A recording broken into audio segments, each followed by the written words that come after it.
Hello, everyone, and Happy New Year. Welcome to our FCHS Fitness Challenge that we're going to be running from today through February 1st. I figured 4 full weeks running from a Sunday to Saturday would make the most sense for everybody as we move into the new year. So I hope you all enjoyed your holiday season and are doing good with those resolutions so far, if we've all made those big goals for this year. I wanted to put together this little fitness challenge for you guys. Especially for those of you who've been watching my weekly videos, just to kind of have that accountability as we move throughout the month of January.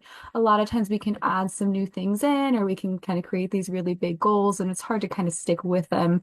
I know I've done it. I'm really gung-ho for about 2 weeks of January on whatever my resolution was, and then it hits like January 15th, and I'm like, yeah, that's a problem for next year, right? So when it comes to exercise, we really don't want to only exercise for 2 weeks out of the whole year. We want to stay accountable throughout the whole year. So our videos in this challenge, they're really good for anyone who might be wanting to start a new routine, learn something new, or just kind of get back into it. We can all get out of the swing of things during the holiday season. And it's always good to kind of gradually build back into things if we've taken a prolonged break. So it's good for all of those things. We're going to vary in our difficulty level. You always have the option to make things harder or easier. Those of you who watched my weekly videos probably know that already. But the main point of this for the daily videos is kind of to help you guys stay on track and kind of put in recovery efforts in between harder workouts. So we kind of design the program in a way where you're getting the rest you need along with the challenge that you need. And I'm going to kind of talk about why that's important today. So in this little video, I just kind of put together more tips on how we can kind of sustain our goals over a long period of time. What are some achievable fitness resolutions we can set? So that's really going to be the topic of today. We'll get into more of the physical aspect of our workouts tomorrow, but this will be one little tips and tricks video that hopefully you guys can take with you as we move throughout the next 4 weeks or so here. All right, so those of us at Somerset County FCHS, hope you like all these videos that we do throughout the next month, and we wish you luck in our challenge. Remember that you have the option to fill out a survey for us after each video, just kind of talking about what you liked from the video, what you got from it, any suggestions for improvements. And if you fill those out for us, we love our surveys and our evaluations. We will put you in for a raffle, and we're going to raffle off little fitness prizes to help you guys maintain your fitness throughout the year, throughout this challenge. All right, so my first tip for our achievable fitness resolutions is to number one, find an activity you enjoy. Okay, so if you do my videos or if you do this month of videos, you're going to be exposed to a lot of different types of activity, a lot of different workout styles. You may love it, you may hate it, right? We're all different people. We all like different things. There's no one right way to exercise, all right? My way of exercising might not work for you. And that's okay. You don't have to do it 100% like anybody else. So you want to make sure if you like what you're doing, you're more likely to stick with it. So when I was a personal trainer, one thing I'd always tell my clients is, especially this time of year, right? Don't sign up for a marathon if you hate to run. You'd be surprised how many people will do that because they want that accountability and they think, I'm definitely going to exercise. I'm definitely going to run. I'm going to lose a lot of weight if I sign up for this marathon. But if you hate to run, you're not going to train for your marathon and you're going to show up that day and things are not going to go your way, right? We don't want to do that. So that goes for any type of fitness. If you don't like to lift weights, don't lift weights for your strength training. Maybe yoga's for you or Pilates or something more like that. More of like a body weight activity in the comfort of your own home. So there's always options. There's so many different types of activities out there. You really want to prioritize the one that fits most easily and comfortably into your life, that's most enjoyable for you. Because we like to do things that we like to do, right? We don't want to do what we don't like to do. Sounds simple, but it is really important. So remember that as we go through this year. All right. Our next tip here, and this is going to be built into the challenge as we go. We want to gradually increase your level and intensity of physical activity. So I know a lot of times when we start a new exercise program, we're really excited about it, whatever it is, because it's new and it's different. And the website said we'd lose a bunch of weight on it, or we tone up our arms, and we've been trying to tone this tricep up for years, whatever the motivation is. And a lot of times, and again, this is something I tended to see a lot when I worked in the gym, people start a new program, they do it every day, they work as hard as they can, sometimes for hours on end, they're really, really consistent, but then they start to fall into that cycle of I hurt when I exercise and exercise makes me hurt because they're not giving their bodies the recovery that it needs.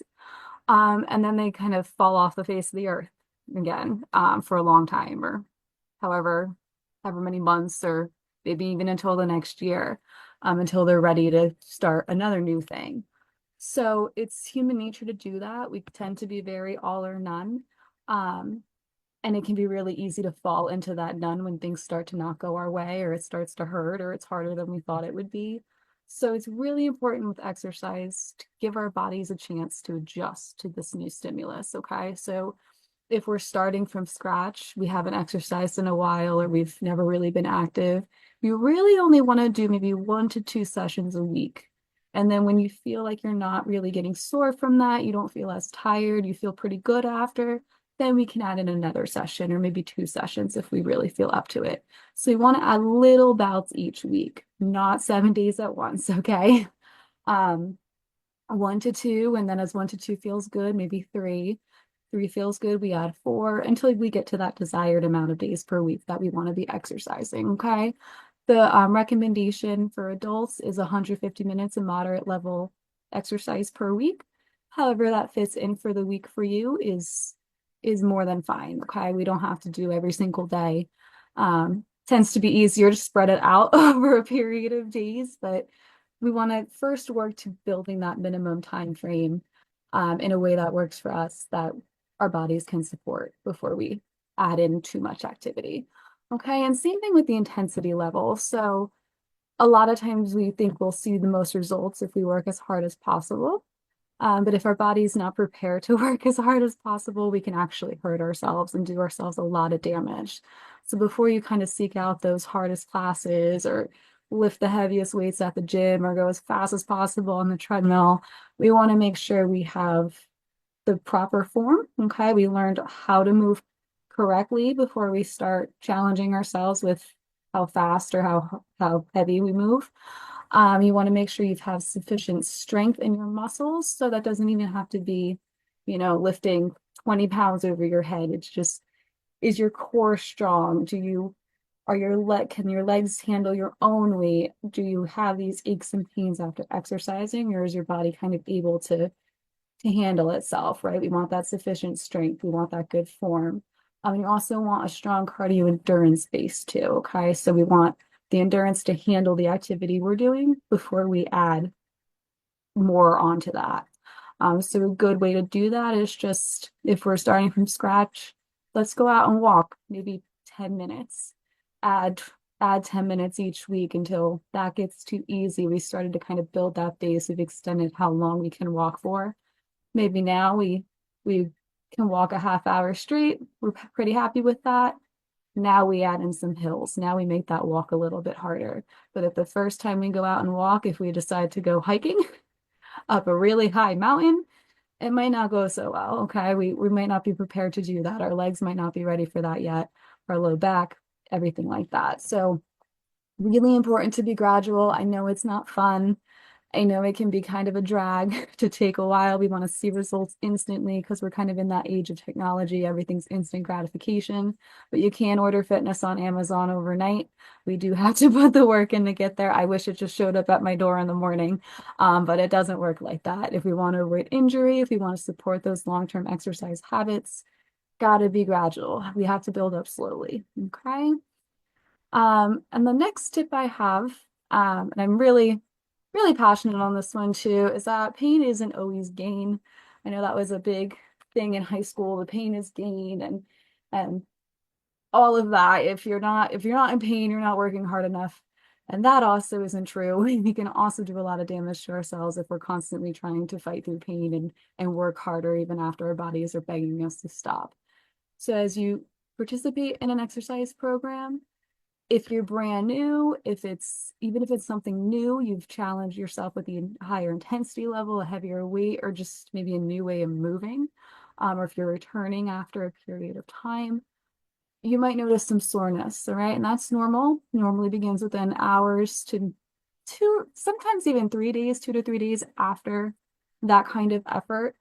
Um, That'll resolve on its own with proper recovery. Okay, so with rest, with a lighter workout, with maybe no workout to kind of give our bodies that chance to repair. Good nutrition helps you speed up that recovery process. Good hydration, sleeping, very important to sleep to build up our muscles. Um, if we do all of those things, we're usually fine within a few days. Sometimes moving helps us feel better when we're sore, okay? If we do like a stretching workout or a light walk, because it kind of helps loosen up those muscles, work out some of that lactic acid, some of that stiffness. But when we're in pain, a lot of times it comes on suddenly. We can usually pinpoint, oh, that wasn't, that didn't go so well. It might be like a sharp pain or a burning. That can turn into something bigger if we don't immediately take care of it. So if you're exercising and you find that the pain or even soreness, if you find something's inhibiting your range of motion, if you have to change the way you're moving to accommodate that pain, just stop what you're doing. Okay, take the rest of the day off, find an activity that doesn't hurt. But don't try to push through that because you can really hurt yourself if you do. And you should always consider seeking medical attention for any pain you experience. Okay, if you already have like a chronic pain condition or maybe some sort of limiting factor that does affect what activities you do, talk to your healthcare professionals about what exercises are safe for you to perform. Okay, and sometimes modifications are a good option too. We're going to talk about that on the next slide, but they'll be the best source of information on kind of what to avoid, how to manage your pain, but still get your activity in. Because sometimes activity can help with a lot of those pain conditions, but we don't want to make them worse. Okay, we don't want to trigger them if we can avoid it. So don't push through pain. Push through soreness, but not pain. Okay. So along those same lines is my tip number 4. Okay, some of us might need to make a resolution to respect our limitations. I know I had to do that a few years ago. Um, we have to we have to understand how much our bodies do for us on a daily basis. I know not all of us are always on best terms with our bodies, but they do a lot of things and it's only fair that sometimes our past injuries, any mobility restrictions, some health conditions, our lifestyle, and even our current fitness level makes sense that that might affect our ability to complete certain activities or exercises. And it's not always something obvious. If you have low back pain, it makes sense that you might want to avoid deadlifts or something like that or heavy weightlifting. But it can be something even in general. So my lifestyle, my current fitness level, I'm more of a runner. I like to run long distances. I know my best friend's very jealous of my ability to run long distances, but I'm extremely jealous of the fact that she can bend herself like a pretzel and can do aerial yoga because my muscles are never, never, ever flexible enough for that because of the running I do. And how much sitting I do at my desk all day. So it can really even be little things like that. And I use that example of the running versus the yoga because my friend and I have two very different types of fitness that we do. But they work for us, right? So her body can't handle the long, repetitive nature of running. That doesn't work for her joints. My joints don't like to bend like a pretzel, but we're both fit in our own respective ways. We both do activity that we enjoy. Looks very different from each other. She's over there bending into pretzels from the ceiling in her aerial yoga class, and I'm running in the woods. Um, but we still make it work. We still get that activity in. So you can still respect your body and you can respect how your body wants to move while doing that in a way that works for you. Okay. You don't have to look like everyone else. Your fitness doesn't have to look like anyone else's. It should only look like what you need it to look like. All right. So respect those limitations. Sometimes that's finding a different activity, like my friend and I did. Sometimes it's just finding a different way to do the thing you want to do. Okay. So if you take a lot of exercise classes, or if you do strength training in the gyms, a lot of times there's different ways to modify certain exercises. So you're still doing the same thing, you're working the same muscles, but you're moving in a way that's better for your body. All right. Our tip number five, be kind to and patient with yourself. So some days are going to be harder than others, and that's normal. Okay. That doesn't make you a failure. It's not a reason to give up, not a reason to stop until 2026. We just take each day for what it is, and we kind of adjust our effort levels based on what our body needs. So kind of just like modifications or switching up our activity. If our body isn't able to perform a certain way, we just work with that, okay? That forgiveness, that care we give ourselves, are going to work wonders for your motivation in the long run because it kind of comes back to that finding something we enjoy. If we're always forcing ourselves to work harder or expend beyond what we have in our capacities that day, exercise is going to be something we dread. We're not going to enjoy it, and we're going to stop doing it. I have a really good yoga instructor when I do take yoga, and I don't bend like a pretzel, but I'll try to take it anyway. She always says they call it yoga practice, not perfection. All right. And she says that every time a pose doesn't go the way we planned it to, which for me is a lot, obviously, as you've heard about in the last couple slides here. But I've always really loved that comment, not because I'm bad at yoga, but because it really helps reframe, right? So no, I'm not the best one in the class, but I don't have to be because I'm not trying to be perfect. I'm trying to be better overall over a longer time span. I'm trying to build my flexibility, enhance my balance. I'm practicing, right? That's why I'm there in that class to get better at those things. So I don't have to be 100% all the time. It's really good for any exercise endeavor to think of it that way. At the end of the day, we're just trying to progress towards our health goals.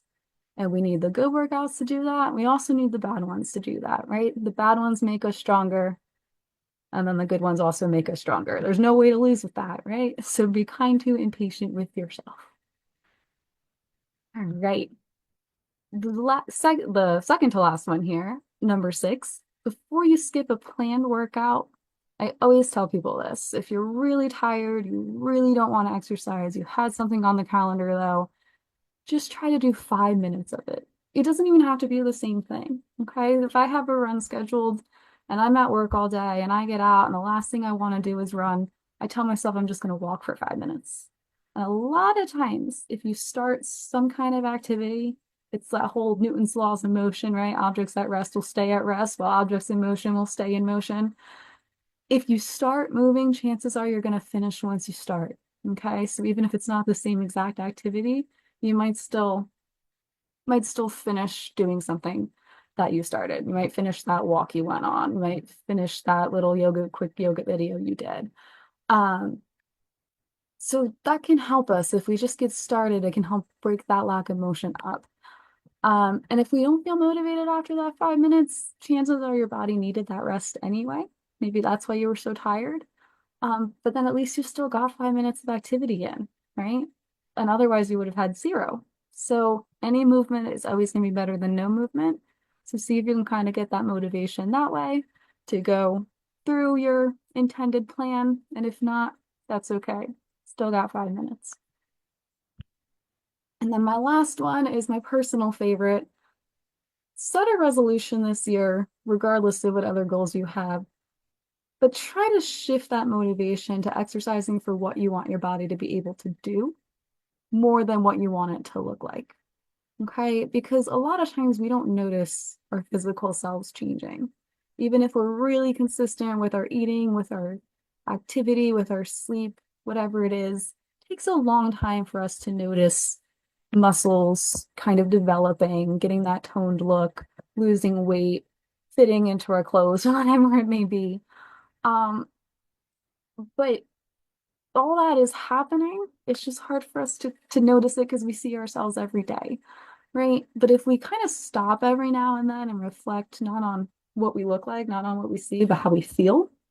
So a lot of times you'll notice, can you walk up a flight of stairs without needing to catch your breath at the top now? Were you able to move a piece of furniture or lift something without hurting your back? Are you less stiff and achy?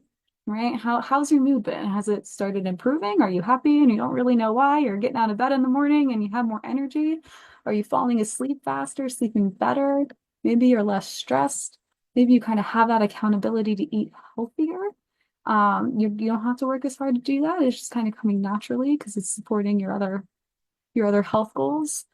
Exercise is so beneficial, right? It does so many good things for us. It enhances our mood, it helps our focus, helps us sleep, builds our bones, it keeps our muscles strong, helps with our balance, it prevents falls as we get older because we're stronger. So don't lose sight of those things. Right? Don't lose sight of all those other positives that you're gaining by only viewing your progress via the scale or the mirror, right? So try to find more of those extrinsic reasons to keep, or intrinsic reasons, sorry, intrinsic reasons to keep exercising, right?